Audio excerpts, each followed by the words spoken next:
Woo! Suit, no tie. Every video, every episode, every show you watch today on the channel, you finna have a good time. We just gonna keep it real.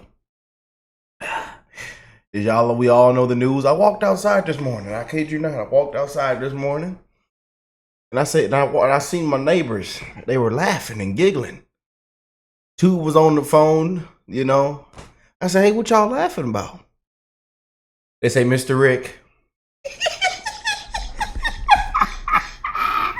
Yeah, I know it was real when they call me Mr. Rick. When they call me Mr. Rick, I say, "Oh, this is finna get good." They say, "Mr. Rick, we just won." I said, "What y'all talking about?" She is unqualified. We just won. I said, hey, now y'all can't get complacent. Yeah. And then Johnson, he was over there eating cake. And I said, "Hey, what, dude?" I like, "Hey, man." And then Samantha, she had a bottle. She had an open bottle out, already celebrating. I say, "Hold on now. We got 105 days. We got 105 days now. Y'all hold on." But boy, let's go and get into the show, man. Let me stop talking all this yapping and japping and crapping and rapping. And let's go and get into it, man. But I hope everybody is blessed, man. That 2024 is treating you well. We're living in the most craziest, darkest times. Everybody needs to laugh. Everybody needs to smile. Millions of people are struggling right now. We don't know who's running the country. And these last couple of years have just been a complete disaster, man. To be honest, there's black soot everywhere. And we got to get the remodeling team, the first responders to come out, everybody, man. We got to get this thing turned around. And as you can see, the tide is turning, man. But y'all boy, bad. All we seen was elderly abuse, man. Cleanups, cover-ups, lies. Sick and tired of being sick and tired, man. That poor fella. It was heartbreaking, man, to see that journey of his. Very heartbreaking. Elderly abuse. Hands behind your back. They need to put their hands behind their back. Elderly abuse. But as y'all know, we all know, he called it quits. He called it quits. And there are a lot of people that spoke out about this. A couple hours ago, we're going to get into that went viral. And we're going to start it off with RFK. Democrats made a tragic mistake. And as you can see, yesterday, the internet and today is just going rampant wild. People are crying. People are crying because they believe that Trump is going to win now. He's a threat to democracy. But like he said, he just took a bullet for democracy. They have wiped Trump through the mud. It's just sad what we've seen, man. Couldn't beat your opponent fair and square. Election interference, corruption at its finest, man. Unbelievable. But that's the hatred and the violence and how divided we are. How they've spreaded that. They've spewed that out live on air. He's a dictator. He's a racist. He's this and that. This and that. They've spent out his words, his remarks, his statements, took everything out of context, tried to make him look like such a bad man. But like I tell people, man, mainstream media, the left, all the CNN, MSNBCs, old, man. Common sense is far, far gone. You have to do your own research. You have to think for yourself. Listen to the news and all this other stuff. Good luck. Good luck. That's what they say. Good luck. But let's go and get into it, man. Gonna see what RFK had to say. They say RFK is more protected right now He doesn't need a Secret Service. Unbelievable. We're gonna get into that later today too. Hopefully she resigned and she's cracking open Pepsis now. Hopefully she resigned and she's cracking open Pepsis. Because as we see, it's a lot of DEI, didn't earn it, not qualified. So the Democrats themselves the party of democracy, but they ran the least Democratic primary ever. They skipped Iowa, New Hampshire, jumped straight to South Carolina. They killed all primary debates, booted RFK Jr. from the party because he posed a threat to Joe. Today, RFK Jr. held a press conference to tell Democrats, I told you so. A year ago, a little over a year ago, when I entered this race, I predicted that President Biden suffered from a degenerative condition that was not going to improve and that it would make it impossible for him to govern effectively. The reaction of the DNC to that obvious condition was to hide it from the American public and to use their power over the Democratic Party nomination process to make sure that nobody could compete with President Biden in a way that would expose his deficiencies. And as a result, we are where we are today, which is in a period of crisis. Presidential candidate RFK Jr. joins us now. So, RFK, you ran the right way. You did what you were supposed to do. You're a Democrat. You primaried a Democrat incumbent, and they wouldn't let you. How did they jam you out of this thing? Because now look at what happened. Yeah, I think it was a strategic mistake by the Democrats, Jesse, and you and I have talked about this before. But they got rid of, they changed the primary rules while while we were running the primary. They changed 60 different rules to make it impossible for anybody to challenge Joe Biden. One of the things that you remember that they did to me is I've been campaigning in New Hampshire, so they adopted a rule that said that any political candidate, any Democratic candidate who campaigns in New Hampshire, who steps foot into the state of New Hampshire, that all of their votes would go to the president, all of their delegates would go to the president, instead of going to that.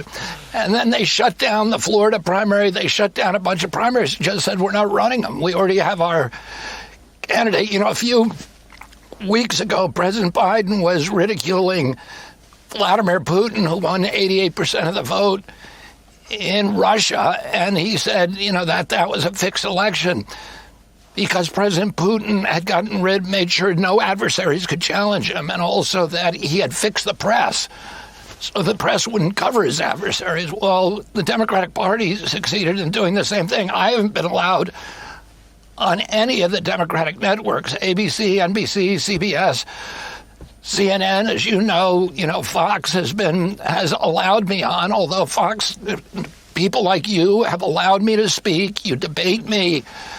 You give me. We wonder why. We wonder why, RFK. We wonder why. Unbelievable.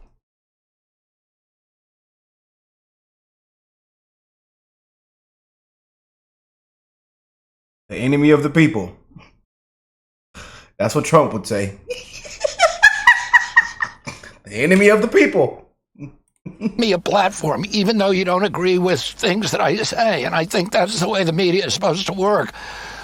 But the other media networks have forgotten about that. When you're playing with children, you just change the rules in the middle of the game and just kind of make it up as you go along. You can't do that when it comes to these high stakes. You know how things operate at conventions.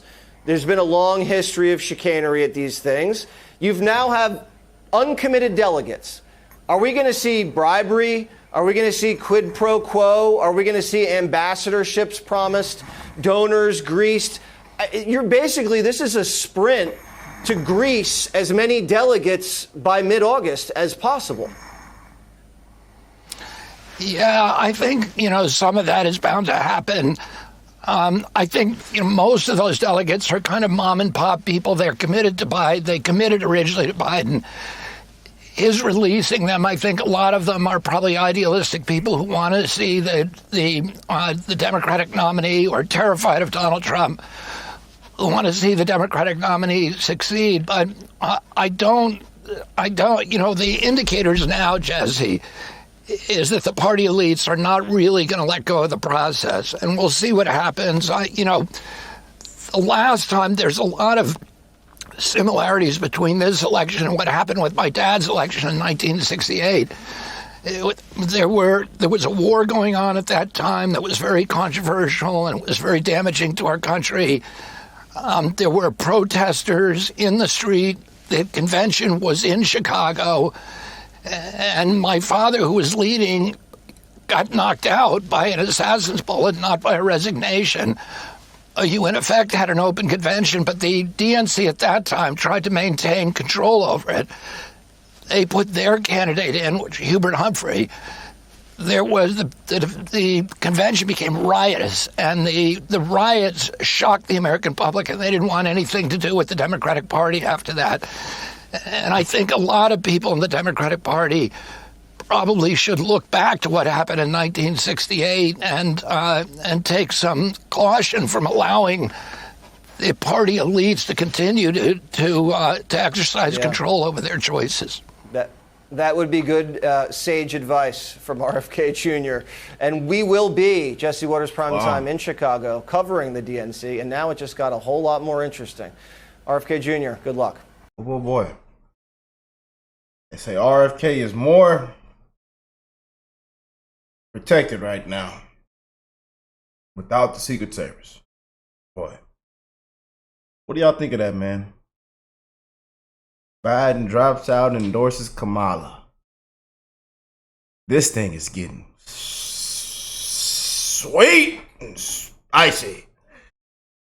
Oh man, sweet and spicy. It's like that sauce they throw on that chicken. Y'all know what I'm talking about. That sweet and spicy sauce y'all be eating with that chicken. Yeah. Or that Chinese food. Don't look now. It get real and it be good too. Y'all get it with the rice or the chow mein. Yeah. But man, what do y'all think happens now, man? I could tell you, but I'm gonna save it for another video, man. You know, this is gonna get real good, y'all. Like, I wonder what's next. How are they gonna pull this off, man? How are they gonna pull this off? Boy. You know? But you shut out the Fox, man, Jesse, all of them. Giving RFK just a shot, man. Letting his voice be heard, you know? But this is what a sham of a media we've become, man. Mainstream media, the left, just sham after sham after sham. You know, and they've lied. We've gotten lied to, covered up, cleaned it up. You know. Then it took for us to see it on the world stage, for everybody to say, "Oh, this is elderly abuse." Oh. They were right. Oh. They thought we were crazy. They thought it was conspiracy. Unbelievable. You know? A threat to our democracy. Oh. Ain't nobody falling for that no more, man. You know? Ain't nobody falling for that. But you can see now, a lot of people are now, I wouldn't say a lot, but you know, it's getting up there of people that are shooting for RFK. You know, giving him a shot now. And I bet you there's way more people with RFK than Miss Harris. This boy, she's probably laughing right now. Ma'am, who's running the country? This is not funny. And knowing your history, doesn't qualify. Boy. Well, then let me know what y'all think, man. Comment down below. I love y'all. I'm wishing the best in all you guys' life, man. One love, baby. We're riding. We are riding. Let me know in the comments down below. Trump 2024. Make sure you say it loud and proud, man. And hey, I'll catch you beautiful people in the next one. Peace and love, y'all.